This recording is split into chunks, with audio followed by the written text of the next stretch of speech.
बिस्मिल्लाहिर्रहमानिर्रहीम। अस्सलामु अलैकुम स्टूडेंट्स, उम्मीद है आप सब खैरियत से होंगे। Principles of banking Icom part 2 काजी शहजाद एहतशाम की बुक से आज हम चैप्टर नंबर 4 स्टडी करेंगे और टॉपिक हमारा जो है वो इम्पोर्टेंस ऑफ सेंट्रल बैंक है। लास्ट लेक्चर में हमने सेंट्रल बैंक के फंक्शंस को डिस्कस किया था। आज हम अपने सेंट्रल बैंक की जो इम्पोर्टेंस है उस पर डिस्कशन करेंगे और ये फंक्शन से सिमिलर है, इसके पॉइंट्स जो हैं कुछ, तो इसको स्टार्ट करते हैं जी। अब यहाँ पे इम्पोर्टेंस यानी कि अहमियत की बात हो रही है। इम्पोर्टेंस ऑफ सेंट्रल बैंक से मुराद क्या है कि सेंट्रल बैंक की अहमियत, यानी कि सेंट्रल बैंक से क्या फ़ायदा होता है, सेंट्रल बैंक के होने ना होने का क्या मतलब है। ठीक है, तो यहाँ पे मैं इसको थोड़ा सा जूम कर देता हूँ। याद रखें, हर कंट्री का अपना एक सेंट्रल बैंक होता है। ठीक है, और सेंट्रल बैंक का जो रोल है वो बहुत ज़्यादा बहुत वाइड है। ठीक है, इसके दायरा कार में बहुत सारी चीज़ें आ जाती हैं, कुछ थोड़े से मामलात नहीं आते। इसका जो रोल है वो मच वाइड है। यूँ कह सकते हैं कि कमर्शियल बैंक से अगर कंपैरिजन किया जाए तो इसका रोल जो है वो much wider than commercial bank है। सेंट्रल बैंक अपने जो है बहुत सारे फंक्शन परफॉर्म करता है, जैसे कि हम लास्ट लेक्चर में हमने पढ़ा था। ठीक है, उसका मकसद क्या होता है कि मुल्क के अंदर जो है बैंकिंग के निज़ाम को और मईशत को उसके अंदर बेहतरी लाना होता है। ठीक है, अब ये गवर्नमेंट के हवाले से जो भी है अपने फंक्शन परफॉर्म करता है और बैंकों के हवाले से भी हमने कल पढ़े थे, यानी कि बैंकर्स बैंक भी रोल प्ले करता है और गवर्नमेंट का बैंक के तौर पे भी रोल प्ले करता है। ठीक है, और सेंट्रल बैंक की इंपॉर्टेंस जो है हम चंद एक पॉइंट्स को डिस्कस करेंगे यहाँ पे। उन चंद एक पॉइंट्स से हम सेंट्रल बैंक की इंपॉर्टेंस का यानी कि अहमियत का जो है हम अंदाज़ा लगाएंगे। ठीक है, तो सबसे पहले बेटा इसमें जो आती है इंटरनेशनल ट्रेड है। ठीक है, फर्स्ट पॉइंट क्या है, इंटरनेशनल ट्रेड। अब ज़ाहिर बात है कि अगर आपने किसी दूसरे मुल्क से ट्रेड करनी है तो आप सेंट्रल बैंक की जो परमिशन है उसके बगैर नहीं कर सकते। Policies and conditions regarding the international trade determined by the central bank, जो कि जितनी भी पॉलिसीज़ हैं, इंस्ट्रक्शंस हैं, रूल्स एंड रेगुलेशंस हैं इंटरनेशनल बैन अवी तजारत करने के लिए, उनको वज़ा कौन करेगा? उनको वज़ा सेंट्रल बैंक यानी कि स्टेट बैंक ऑफ पाकिस्तान करेगा, अगर पाकिस्तान की हम बात करेंगे तो। ठीक है, सो इंटरनेशनल बिजनेस और trade can not be take place without it. ठीक है, सेंट्रल बैंक को इन्वॉल्व किए बगैर आप जो है इंटरनेशनल ट्रेड जो है वो नहीं कर सकते। इंटरनेशनल ट्रेड होने के लिए आपको सेंट्रल बैंक की जो है वो ज़रूरत पड़ेगी, उसकी इंस्ट्रक्शंस को फॉलो करना पड़ेगा, उसके रूल्स एंड रेगुलेशंस को। और सबसे बड़ी बात जो है कि आपको अगर बाहर से आपने तजारत करनी है तो आप डॉलर्स में करेंगे, और डॉलर्स की जो फराहमी है, जो दस्तियाबी है, वो कहाँ से होगी? वो सेंट्रल बैंक यानी कि स्टेट बैंक ऑफ पाकिस्तान की तरफ से होगी। तभी आप जो है इंटरनेशनल ट्रेड करने के काबिल होंगे। नेक्स्ट पॉइंट आपका रेट ऑफ एक्सचेंज है। ठीक है, रेट ऑफ एक्सचेंज बेसिकली क्या होता है जी? इसको सेंट्रल बैंक जो है वो डिफाइन करता है। Central bank determines the exchange rate between currencies of two different countries which helps in settlement of claims of international trade or international receipts and payments। अब देखें, फॉर एग्जांपल पाकिस्तान जो है वो साउथ अफ्रीका के साथ जो है वो ट्रेड कर रहा है। ठीक है, अब साउथ अफ्रीका के साथ ट्रेडिंग करने के हवाले से आपको ये पता होना चाहिए कि पाकिस्तान में जो एक्सचेंज रेट है वो क्या चल रहा है और साउथ अफ्रीका में जो एक्सचेंज रेट है वो क्या चल रहा है। ठीक है, क्योंकि जो आपकी जो ट्रेडिंग होगी वो डॉलर्स में होगी, और आप साउथ अफ्रीका में अगर कोई चीज़ बेचेंगे तो वो डॉलर्स उनसे रिसीव करेंगे। ठीक है, या फिर अगर आप वहाँ से कुछ चीज़ें ख़रीदते हैं तो उनको डॉलर्स में आप पेमेंट करेंगे, पेमेंट रिसीट जो है वो डॉलर्स में होगी। तो सबसे पहले आपको ये पता होना चाहिए कि रुपीज़ और डॉलर में क्या एक्सचेंज रेट चल रहा है, यानी कि एक रुपये जो है या एक डॉलर कितने रुपीज़ के इक्वल है। उसी तरह से जो श्रीलंका वो साउथ अफ्रीका की जो करेंसी है, वो उसका जो एक यूनिट है वो डॉलर्स के इवज़ जो है वो कितना बनता है, या डॉलर जो है वो साउथ अफ्रीका के कितने यूनिट्स बन जाते हैं जो उसकी करेंसी के। ठीक है, तो ये दोनों कंट्रीज़ को पता होना चाहिए, तभी आप इस काबिल होते हैं कि आप किसी दूसरे मुल्क के साथ जो है वो ट्रेड कर सकें। अब अगर आपको पता होगा कि फ़लाँ चीज़ जो हम ख़रीदना चाह रहे हैं, फॉर एग्ज़ाम्पल आपकी मशीनरी ख़रीदना चाह रहे हैं, वो 50,000 डॉलर्स की है, तो सबसे पहले आपको ये पता होना चाहिए कि एक डॉलर कितने रुपीज़ के इक्वल है। इस तरह से आप जो 50,000 डॉलर जो है वो ख़रीदेंगे, और फिर जो है आप उन 50,000 डॉलर को यूज़ करते हुए वहाँ से साउथ अफ्रीका से वो चीज़ मंगवाएंगे। ठीक है, इस तरह से जो है सेंट्रल बैंक अपना रोल प्ले करता है। ये जो एक डॉलर कितने रुपीज़ के इक्वल है, ये कौन बताएगा आपको? ये कैसे पता लगेगा? ये सेंट्रल बैंक जो है इसको डिफाइन करेगा कि एक डॉलर जो है वो कितने रुपीज़ की, जैसे आज का 160-70 पे पहुंचा हुआ है, तो ये सेंट्रल बैंक जो है इसको बताता है वो शो करता है लोगों के कितने डॉलर जो है कितने रुपीज़ के इक्वल, यानी $1 कितने रुपीज़ के इक्वल। अब ये आपको सेंट्रल बैंक की तरफ से पता रहेगा। इस तरह से आप इंटरनेशनल ट्रेड करने के भी काबिल होंगे। तो ये एक सेंट्रल बैंक की अहमियत है। ये रेट ऑफ एक्सचेंज भी हमें सेंट्रल बैंक ही बताता है। उसके बाद इकोनॉमिक पॉलिसीज़, जो माशी पॉलिसीज़ हैं वो कौन बनाएगा। मौशी पॉलिसीज़ किस लिए बनाई जाती है, आज तक कि अपनी मीशत में इस्तेहकाम लाया जा सके। अपनी मीशत को मुस्तहकम बनाने के लिए, उसके अंदर स्टेबिलिटी लाने के लिए आपको जो है बहुत सारी जो है वो इकनॉमिक पॉलिसीज़ बनानी पड़ती है। अब इकनॉमिक पॉलिसीज़ कौन बनाएगा, ठीक है, सारी बात है कंट्रोलिंग बॉडी बनाएंगे। और कंट्रोलिंग बॉडी यहाँ पे कौन है, यहाँ पे गवर्नमेंट है। गवर्नमेंट के बिहाफ पे जो है सेंट्रल बैंक की पॉलिसीज़ को जो है फॉर्मुलेट करता है, बनाता है, ठीक है, और फिर जो उसको बाद में इम्प्लीमेंट करवाया जाता है। अब ये चाहे इंडस्ट्री का सेक्टर हो, अब चाहे ये एग्रीकल्चर का सेक्टर हो, ठीक है, या ट्रेडिंग का सेक्टर हो, तो हर जगह जो है वो कंट्रोलिंग बॉडी जो है वो गवर्नमेंट है। और गवर्नमेंट के बिहाफ पे सेंट्रल बैंक जो है वो पॉलिसीज़ बना के देगा, इकोनॉमिक पॉलिसीज़ बना के देगा कि एग्रीकल्चर सेक्टर को किस तरह से हम प्रमोट कर सकते हैं, इंडस्ट्री सेक्टर को हम किस तरह से आगे लेके जा सकते हैं, ट्रेडिंग को किस तरह से आगे लेके जा सकते हैं। तो इन तमाम मामलों में जो है वो असिस्टेंस प्रोवाइड करता है सेंट्रल बैंक गवर्नमेंट को, ठीक है, पॉलिसीज़ बनाने में और उनकी इम्प्लीमेंटेशन करने में, ताकि हमारा जो एग्रीकल्चर ज़राअत का निज़ाम है वो भी अच्छे तरीके से आगे बढ़े। और जो इंडस्ट्री है, आपकी मिलें, फैक्ट्रियाँ वगैरह का जो निज़ाम है ये भी ग्रोथ की तरफ जाए, और ट्रेडिंग भी जो है वो ग्रोथ की तरफ जाए, ठीक है। तो ये सारा स्टेट बैंक की तरफ से पॉलिसीज़ बनाई जाती हैं गवर्नमेंट के बिहाफ पे, और इनको इम्प्लीमेंट करवाया जाता है। तो स्टेट बैंक की बड़ी एक अहमियत है इस हवाले से। उसके बाद इम्प्लीमेंटेशन ऑफ इकोनॉमिक, जो पॉलिसी सेंट्रल बैंक ने वज़ा की या बनाकर गवर्नमेंट को दी, उन पॉलिसीज़ को इम्प्लीमेंट करवाना, अब उसमें भी स्टेट बैंक अपना रोल प्ले करता है। उसमें उनको इम्प्लीमेंट करवाने में कंट्री के अंदर जो है, अब स्टेट बैंक के अंदर सारे के सारे बैंक आ रहे हैं, ठीक है। सारे बैंकों का जो कंट्रोल करने वाला है वो कौन है, central bank, state bank of Pakistan है। सारे बैंक, उसकी जो शेड्यूल बैंक है, यानी कि जो फहरिस्ती बैंक है, जिन्होंने अपने आप को स्टेट बैंक के पास रजिस्टर करवाया हुआ है, वो स्टेट बैंक की इंस्ट्रक्शंस के मुताबिक काम कर रहे हैं पाकिस्तान में। और जैसे कि मैंने आपको कल बताया था कि not even a single branch वो आप नहीं ओपन कर सकते स्टेट बैंक की परमिशन के बगैर इस मुल्क में। तो इस तरह से बैंकों का जो निज़ाम है वो सेंट्रल बैंक के मातहत है। अब सेंट्रल बैंक की जो अगर पॉलिसीज़ को जो उसने इम्प्लीमेंट करवाना है तो सेंट्रल बैंक करवाएगा। अगर फॉर एग्जांपल एग्रीकल्चर सेक्टर में अगर आपने लोन देना है तो सेंट्रल बैंक जो है वो इंस्ट्रक्शंस जारी कर सकता है तमाम जो है बैंक्स को, या फिर जेड जो ख़ास बैंक बनाया हुआ है किसानों के लिए, तो उनको इंस्ट्रक्शंस जारी कर सकते हैं कि आपने जो है इस तरह से लोगों को लोन देना और कम इंटरेस्ट रेट पे देना है, ताकि जो है किसान ज़्यादा से ज़्यादा जो है वो प्रोडक्शन कर सके, जीडीपी मुल्क की बढ़ सके। इस तरह से इंडस्ट्री सेक्टर में जो है वो पॉलिसीज़ वज़ा करेगा।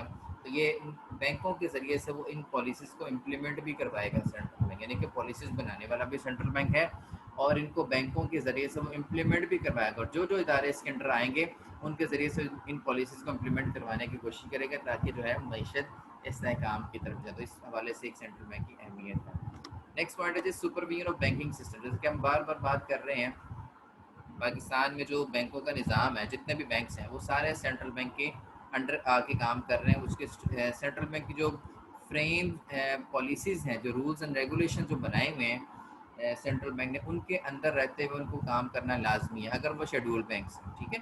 क्योंकि एक फॉरेन बैंक्स होते हैं, कुछ शेड्यूल बैंक्स हैं, कुछ नॉन शेड्यूल बैंक्स हैं। शेड्यूल बैंक्स वो हैं जिन्होंने अपने आप को सेंट्रल बैंक के पास, यानी कि स्टेट बैंक के पास रजिस्टर करवाया हुआ है। वो उनकी पॉलिसीज, रूल्स एंड रेगुलेशन के अंदर रह के काम करेगा। उनको फैसिलिटीज़ भी प्रोवाइड की जाएंगी बहुत सारी जो है, जैसे कि क्लियरिंग हाउस फैसिलिटी है, लेंडर प्लस सॉर्ट की फैसिलिटी है, वो सेंट्रल बैंक उनको देगा। लेकिन ऑन द अदर हैंड जो मतलब नॉन शेड्यूल बैंक्स हैं उनको इस तरह की फैसिलिटीज़ नहीं दी जाएंगी सेंट्रल बैंक की तरफ से। बहरहाल ओवरऑल जो ये बैंकिंग का निज़ाम है, जो इस सिस्टम को जो कंट्रोल करने वाला है वो सेंट्रल बैंक है। कोई भी बैंक जो है अपनी मर्ज़ी से जो है वह जितना चाहे वो लोन इशू नहीं कर सकता। सेंट्रल बैंक की पॉलिसीज़ को देखते हुए, उसके रूल्स एंड रेगुलेशन को फॉलो करते हुए वो एक निज़ाम के तहत जो है तमाम ऑपरेशंस को सर अंजाम देगा। Central bank not only supervise of banking system the country, rather it also supervises the working of different financial institutions and foreign banks.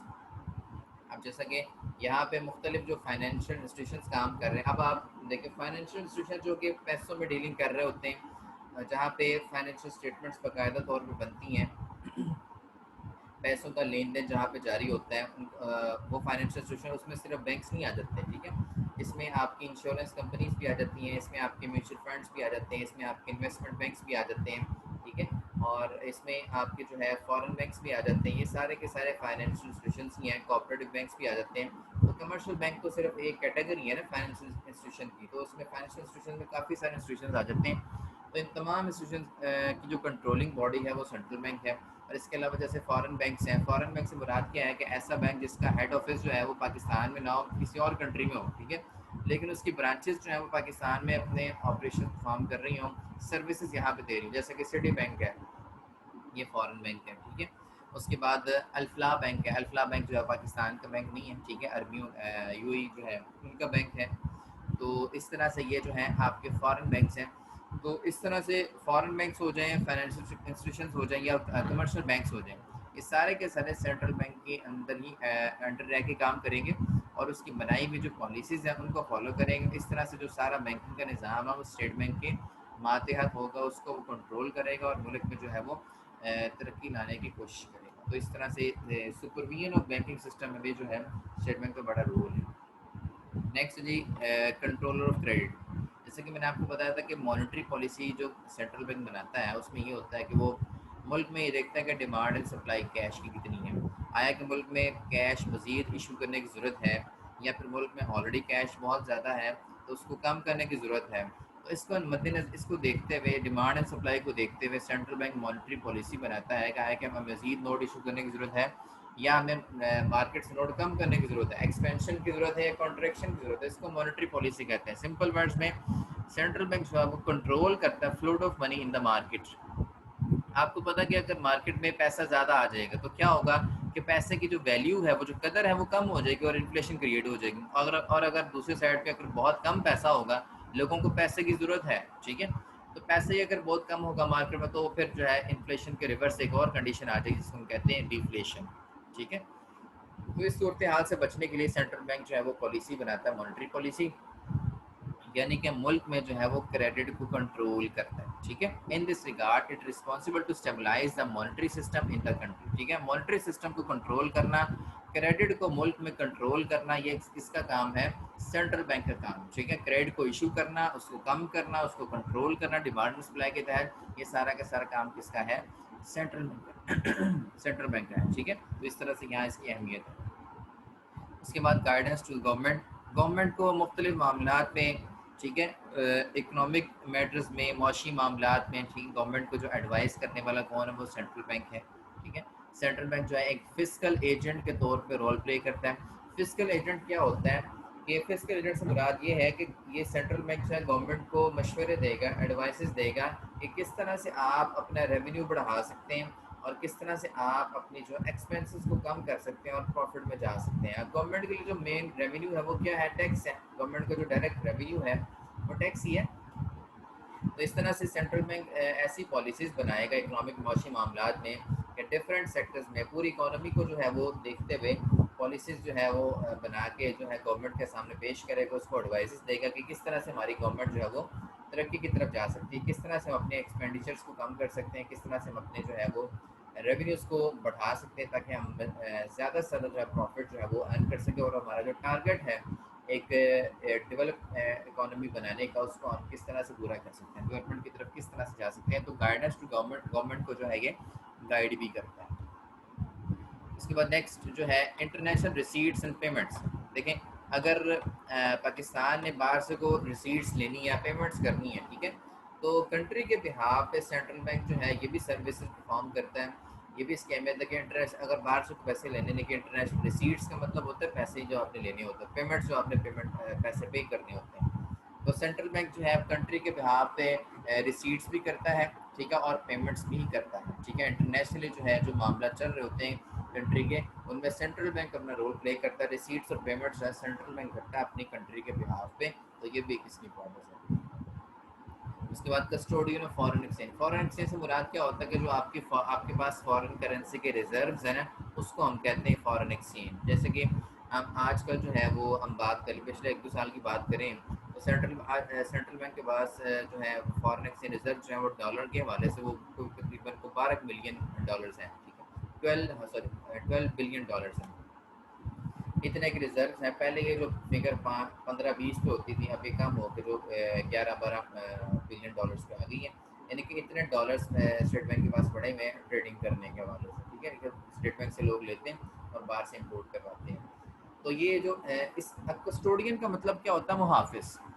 अब मुहाफिज किसका है, फॉरेन एक्सचेंज का। ये जो डॉलर्स के रिजर्व्स हैं ये कहाँ पड़े होंगे, किसके पास पड़े होंगे, इसका मुहाफिज कौन होगा, जहरी बात है सेंट्रल बैंक होगा। सेंट्रल बैंक के पास डॉलर्स पड़े होंगे, अगर किसी को ज़रूरत होगी डॉलर्स की तो सेंट्रल बैंक से लेगा। जैसे कि आपने बाहर से कोई चीज़ मंगवानी है, इम्पोर्ट करनी है, तो उसके लिए आपको फर्स्टली एलसी ओपन करवानी पड़ती है, और एलसी आप कमर्शियल बैंक से ओपन करवाते हैं। कमर्शियल बैंक जो है वो एलसी ओपन करता है और स्टेट बैंक से परमिशन लेकर। अब वो डॉलर्स जो है, अगर आपको बाहर से चीज़ मंगवा रहे हैं, कोई मशीनरी मंगवा रहे हैं डॉलर्स में, तो डॉलर्स आपको कौन देगा, उसके लिए सेंट्रल बैंक जो है वो डॉलर्स उसके लिए आपको फराहम करेगा। इस तरह से जो डॉलर्स के रिजर्व होते हैं या फिर पाउंड के रिजर्व, जो आपकी मेन करेंसीज है बड़ी बड़ी, यूरो डॉलर हो गया, पाउंड हो गया, ठीक है, उसके बाद जापानीज येन हो गया, उसके बाद डॉलर ऑस्ट्रेलियन डॉलर हो गया, ये जो जो इंटरनेशनल डॉलर जिसमें इंटरनेशनल करेंसी वो वाला डॉलर हो गया।